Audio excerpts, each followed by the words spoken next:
What's up, all you beautiful dragons out there? It's time for another Dreams tutorial. Hope you guys are ready.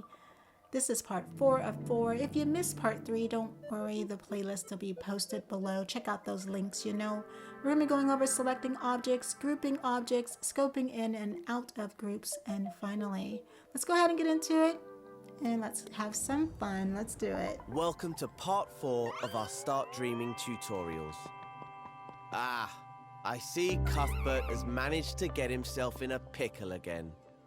Connie, how do you put up with him? What a spanner. But with Connie's help, we can rescue him. This time around, I'll show you how to select and group your creations and how to scope in and out of groups.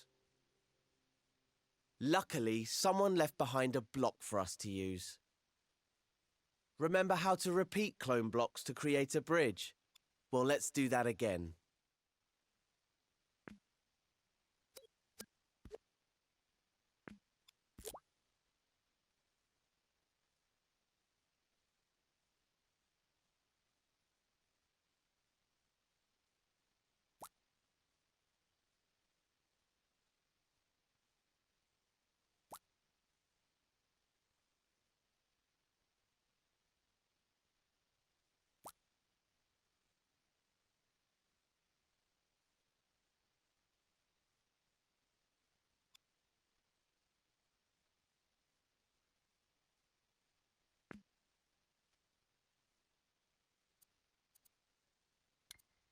Use L2 to make the first block angle up slightly, then make the clone angle down. Press the left directional button to repeat clone, and the clones will line up to make an arch. Amazing, right? Let's quickly test that in play mode. Looks great. Switch back to edit mode, rewind time, and go to the next step of the tutorial.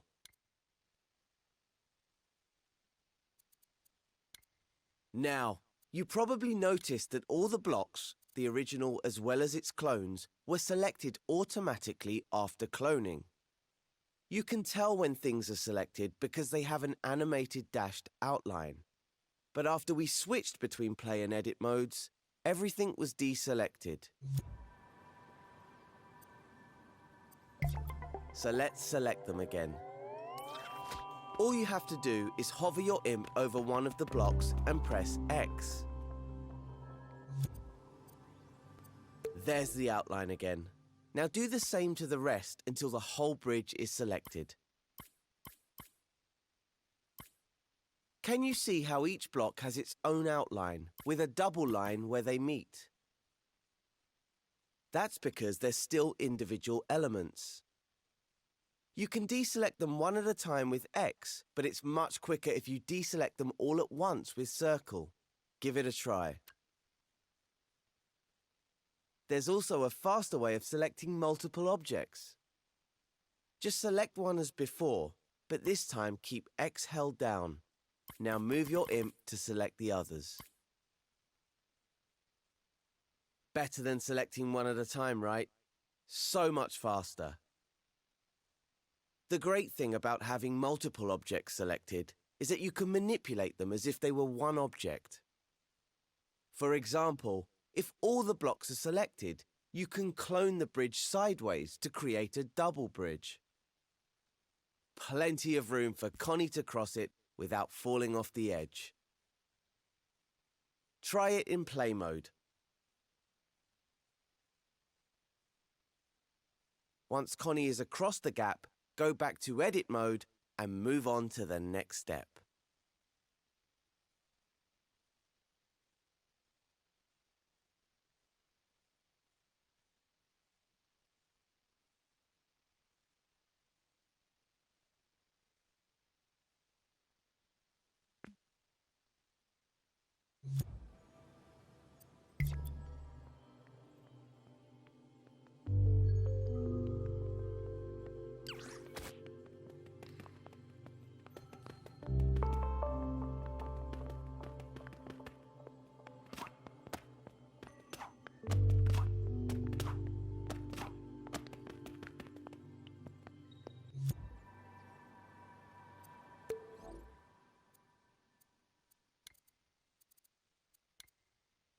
You know, this bridge would be really useful to help Connie cross to the next platform. Use X to select all the blocks again. If we're going to use this bridge a lot, we can make it into a group. That way, it will behave like a single element and you won't have to keep selecting all the blocks. Have you noticed the menu at the side of the screen? It appears when you have one or more objects selected. That's the context menu. The options it gives you will depend on the situation you're in. In this case, all the buttons relate to selected objects. Look for the plus sign.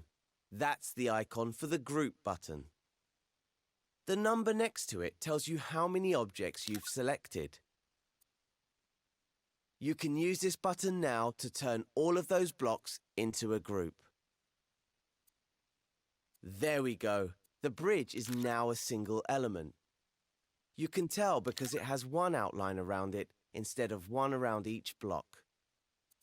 And if you look over at the context menu, you'll see the group button now says ungroup. Use it if you want to break a group up. But we still need it to help Connie. So let's clone this bridge and place it between the second and third platforms. Just like before, hold L1 and grab the bridge with R2 to clone it. As always, remember to let go of L1.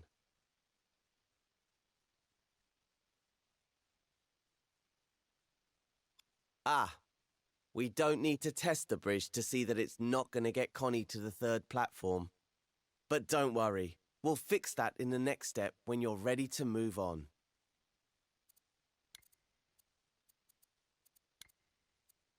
Our bridge needs a bit of work if it's going to reach the next platform. This is the perfect opportunity to learn a new technique, scoping in. Scoping in means you can jump into a group and edit the contents individually without having to ungroup it first.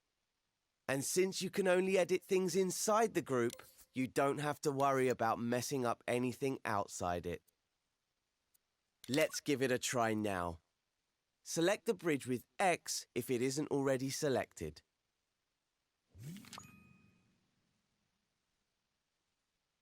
Then find the Scope In button near the bottom of the context menu. Notice that it's showing you a shortcut for it, L1 and X. So hover over the bridge group, hold L1 and press X. Now you're scoped in. We can now edit all the parts as if it wasn't a group. If you want to really focus on just the group, you can hide everything else in the scene. Just use the Hide Everything Else button in the context menu. The icon looks like a closed eye. There's also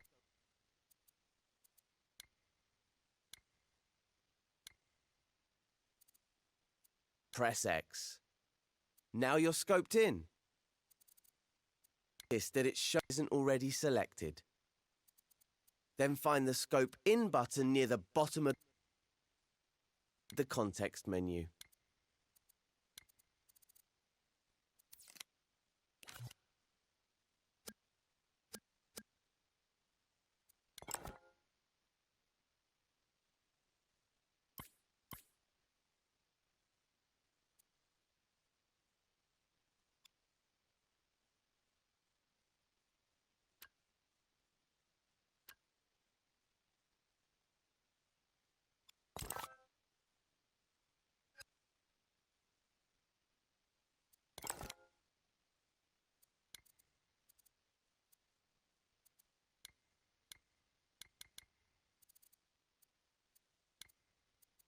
Our bridge needs a bit of work if it's going to reach the next platform.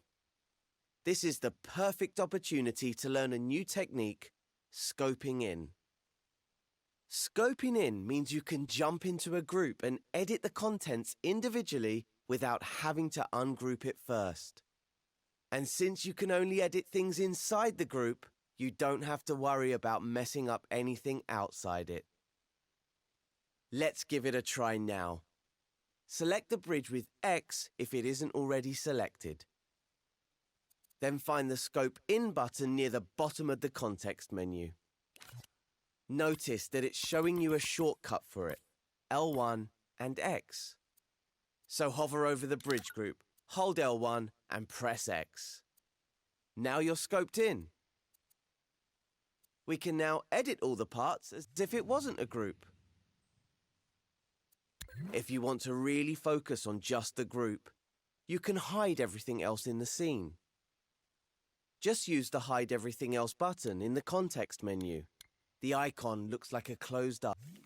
There's also a Scope Out button in the top right corner. This is how you exit groups. Try scoping out now. Select the button with X or use the shortcut, L1 and circle. That's it. Now scope back in again so we can fix the bridge. Just hover over it, hold L1 and press X. I think what Connie needs to reach the next platform is a staircase, so use the Move and Clone tools to create a new one.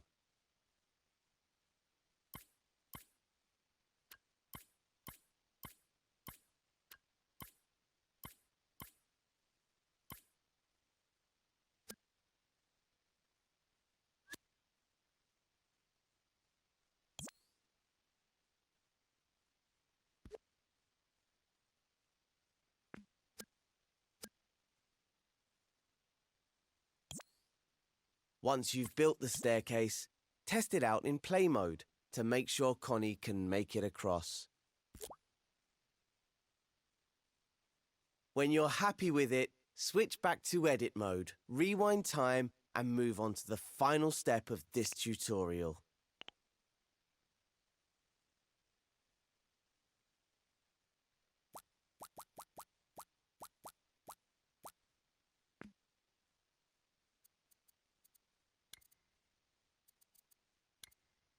Is your staircase working? Fantastic. Now Connie just needs a bit more help to save poor old Cuthbert from his predicament. Luckily, you can clone your staircase group to reach the final platform. Use the clone shortcut, L1 and R2, to copy the staircase group to the last platform. Don't forget to let go of L1 once the clone has been created. That's how useful groups are. If you select the group, you'll see a button in the context menu that saves the group as a new element. Saving a group as a new element means you can use it in other scenes or share it in the Dreamiverse. You can't do that in tutorials, but you can everywhere else. Now that you've mastered selecting and grouping, I'll leave you with a thought to ponder. You can also make a group inside a group. With that, I'll let you experiment. Once you're happy that you've mastered selecting, grouping and scoping, you have just one thing left to do. Go into play mode and take Connie and Cuthbert to the exit.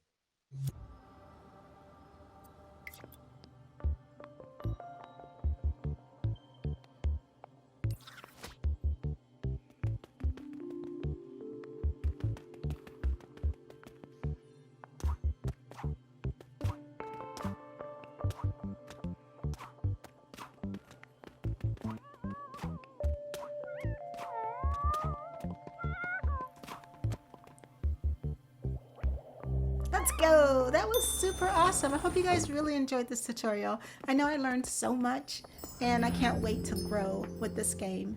Other than that, this is your girl Dragon signing off and I hope I see you guys on the next video. Bye!